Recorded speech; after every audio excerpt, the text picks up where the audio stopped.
Bonjour à tous, j'espère que vous allez bien. On se retrouve aujourd'hui pour un nouveau crash test un peu particulier. Si vous me suivez, vous savez que j'ai horreur de ce qui est très witchy, ce qui surfe sur la mode, toutes ces choses très marketing, très commerciales qui utilisent nos pratiques et nos croyances pour se faire très clairement du blé. Et donc j'ai découvert de ça il y a quelques mois un jeu de société spéciale sorcière et j'ai tout de suite compris que c'était peut-être la pire chose que je n'avais jamais vue sur le marché. Bon, étant donné que le jeu est à 20€, je ne l'ai pas acheté, mais quand je l'ai trouvé d'occasion à 4€, là je me suis dit que l'occasion était trop belle et qu'il fallait que l'on découvre ça ensemble. Il s'agit donc d'un jeu nommé Witch Night, parfait pour une soirée entre sorcières. Wouhou! Et que l'on ne s'y méprenne pas, ce n'est pas un jeu pour ados puisqu'on le verra plus tard. On nous conseille même de sortir chips et alcool pour y jouer. La première chose qui m'avait choquée, c'est à quel point on peut tout mélanger dans un seul jeu.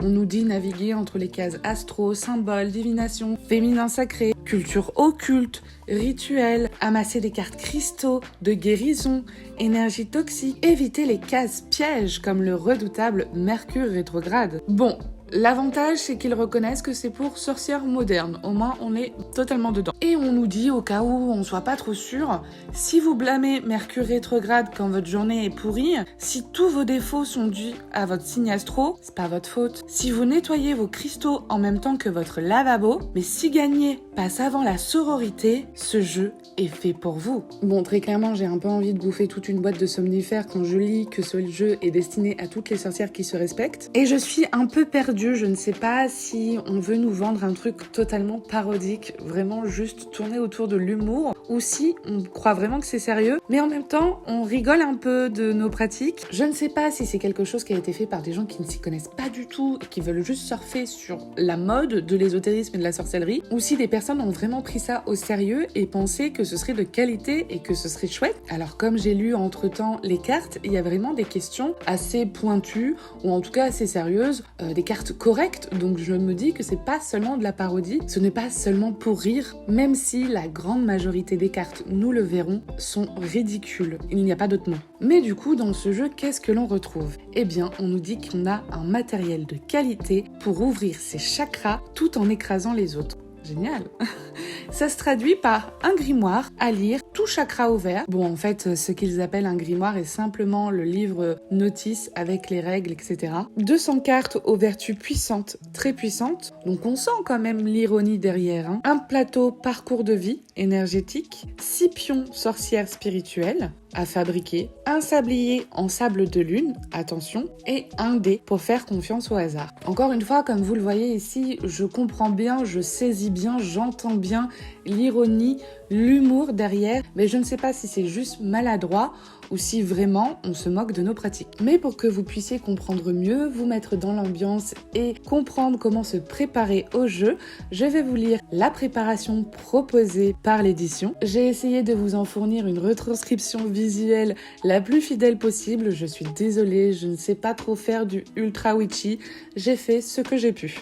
On nous dit préparation du jeu. Pour réunir votre coven lors d'une nuit de sabbat sous la pleine lune, autrement dit pour organiser une soirée réussie avec vos sorcières bien-aimées, tenez compte de la roue de l'année et choisissez le moment opportun. Puis, envoyez vos invitations par corneille voyageuse, beaucoup plus hype et chic que d'enfourcher votre balai. Quelques heures avant l'arrivée de vos comparses, créez une atmosphère 100% magique. Purifiez votre intérieur avec des bougies, faites brûler de l'encens, de la sauge ou du palo santo, en lançant quelques incantations tout en tapant dans vos mains ou en faisant sonner une cloche. Oui, ça fait beaucoup en même temps, mais ayez confiance en vos pouvoirs. Enfilez votre robe de cérémonie et rassemblez pierres et cristaux, herbes variées, dagues, baguettes, calices ou chaudrons. Pas de panique, la mijoteuse héritée de votre grand-mère Ursula fera très bien l'affaire. Pour une ambiance au top, ne faites pas l'impasse sur le buffet. Cacahuètes, chips ou taboulés enchantés, sans oublier les potions ou élixirs, thé, infusion, jus, vin, qui favorisent l'amitié. N'oubliez pas qu'une sorcière affamée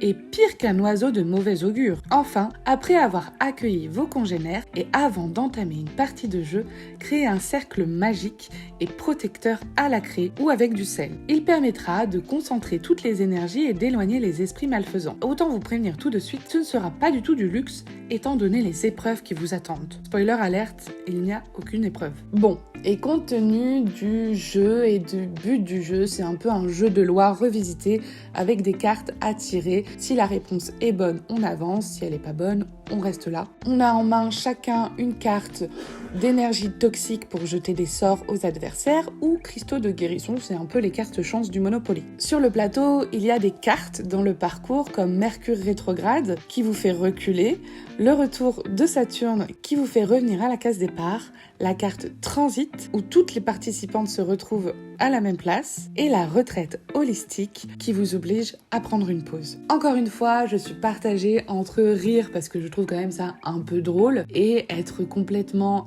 dépitée face à ce qu'on peut nous sortir, ce que l'on peut mélanger.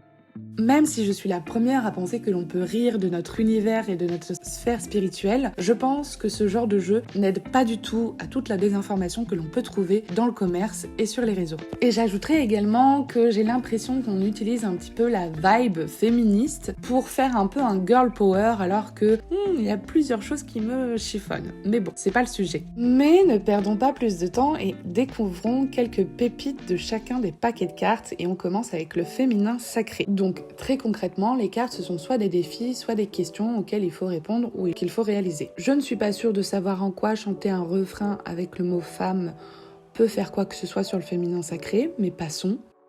On nous demande qui est Lilith, c'est une question intéressante, même si encore une fois, féminin sacré, pourquoi ? Mais on a le mérite d'avoir quelques questions intéressantes et vous verrez, ce n'est pas très souvent le cas. Avec par exemple cette incantation à créer sur le jingle de la SNCF, ou le fait de devoir danser en mimant que l'on prépare une potion dans un chaudron, ou encore un défi à réaliser pendant que notre adversaire nous chatouille le ventre. Je le rappelle, ce jeu est plutôt destiné à des adultes, des jeunes adultes. Et on nous demande de faire vibrer notre tambour intérieur en tapant sur une boîte de conserve avec des cuillères en bois. Bon, je me dis qu'avec la culture occulte, on aura peut-être plus de chances d'avoir quelque chose de sérieux. Et effectivement, on nous demande la définition du mot d'Agide, ce qui prouve un minimum de sérieux et que ce n'est pas, encore une fois, pour des enfants. On nous parle aussi de Salem, c'est pas très difficile, mais ça va. Bon, très vite, la culture occulte finit par être la pop culture. Pourquoi pas, c'est toujours mieux que de devoir dessiner un chat-garou et le faire deviner à nos adversaires. On a bien évidemment la question de savoir ce qu'est la magie blanche et la magie noire. Et bien évidemment, on nous dit que la magie blanche, c'est positif et la magie noire est négative. Puis, c'est totalement en roue libre. Il faut imiter la sorcière bien-aimée ou faire un rire de sorcière. Super, la culture occulte. Est-ce qu'on a un peu plus d'espoir avec les cartes astro ? Non, mais allons-y. On nous demande par exemple de dessiner les phases de la lune. C'est pas très compliqué, mais c'est pas grave. C'est toujours plus intéressant que faire un faux thème astral absurde. D'ailleurs, notons l'utilisation du terme coven pour le groupe d'amis. Mais alors, on franchit vraiment un palier quand on nous demande de faire des canulars téléphoniques ? Bon, inventer 12 autres signes avec des animaux totems. D'accord, si tu veux. Mais c'est pas folichon, hein ? Mais est-ce que c'est pire que de devoir associer 12 tubes musicaux aux signes ? Je ne sais pas. On avance et on découvre les cartes divination. Et là, c'est l'AVC assuré quand on nous demande de créer une méthode de divination à partir de chips. Vraiment ? Il faut aussi ensuite s'inventer un pseudonyme de voyante. Je le rappelle, le jeu devait nous apprendre des choses. On nous demande l'accessoire à ne pas oublier quand on mime une voyante. Je sais pas, moi j'en ai plusieurs qui me viennent en tête. Mais c'est pas pire que de devoir se déguiser en chaman. On n'a pas un petit peu d'appropriation culturelle et de... ça sent pas très bon, Si vous n'en pouvez plus, sachez que c'est clairement pas le pire et on continue avec les symboles. Oula, on passe à niveau, on est au retour au collège et il faut se dessiner des symboles sur les bras. Pentacle, triple lune...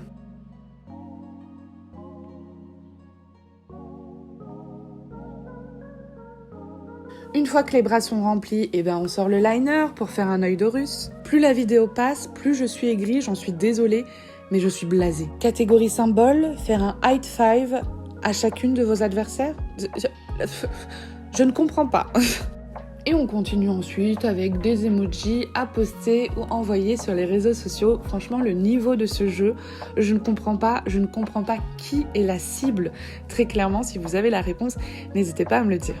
Parce que je ne sais pas qui peut manger des chips et boire du vin tout en faisant une bataille navale avec des lunes et des soleils. Bon, on va ensuite nous demander de faire un triple cercle avec du sel sur le sol, sans savoir même ce que ça pourrait impliquer, sans savoir ce que c'est. Mais alors le fou rire, quand j'ai lu « Créer une chorégraphie du pentagramme ». Est-ce que quelqu'un peut m'expliquer ce qu'est la chorégraphie du pentagramme, s'il vous plaît ? J'avais espoir que les cartes rituelles soient peut-être les meilleures, mais en fait, pas du tout. Bon, un rituel avec une feuille de laurier, digne du witch talk, ok, bon, on a déjà vu pire. Devinez ce que l'adversaire peut emporter au fin fond de la forêt de Brocéliande. Bon, Brocéliande c'est grand, mais c'est pas non plus Koh-Lanta, hein.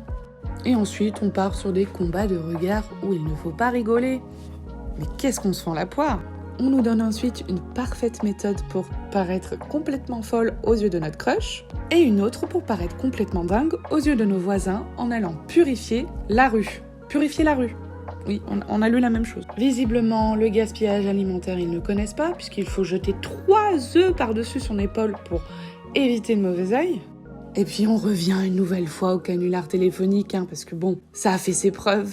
Mais je crois que je vous ai vraiment gardé la meilleure pour la fin. Dansez en chevauchant un bâton tout en faisant des bonds et filmez-vous. Postez votre vidéo en ajoutant en commentaire quand tu fais une partie de Witch Night avec ton coven. Je pense que cette carte n'a pas besoin de commentaires, donc je n'en ferai pas. Mais allez-y, si vous le voulez. Je serai très heureuse de vous lire. Cette vidéo touche à sa fin, j'espère qu'elle vous a plu, qu'elle vous a fait un peu rire. Mon objectif n'était pas de descendre gratuitement un jeu de société, mais simplement de montrer à quel point on peut essayer de nous vendre tout et n'importe quoi, que c'est réellement une mode. C'est pas simplement une façon de parler, c'est du marketing. Le souci, c'est que c'est ni sérieux, on s'en rend bien compte, ni véritablement drôle, parce que si on s'adresse à des jeunes adultes ou à des adultes, faire des canulars téléphoniques ou se dessiner des tacles sur les bras, je ne suis pas sûre que ça en amuse beaucoup. Quoi qu'il en soit, j'ai hâte de lire vos retours et n'hésitez pas à me mettre en commentaire la carte qui vous a fait le plus rire ou qui vous a le plus choqué. Et à très bientôt.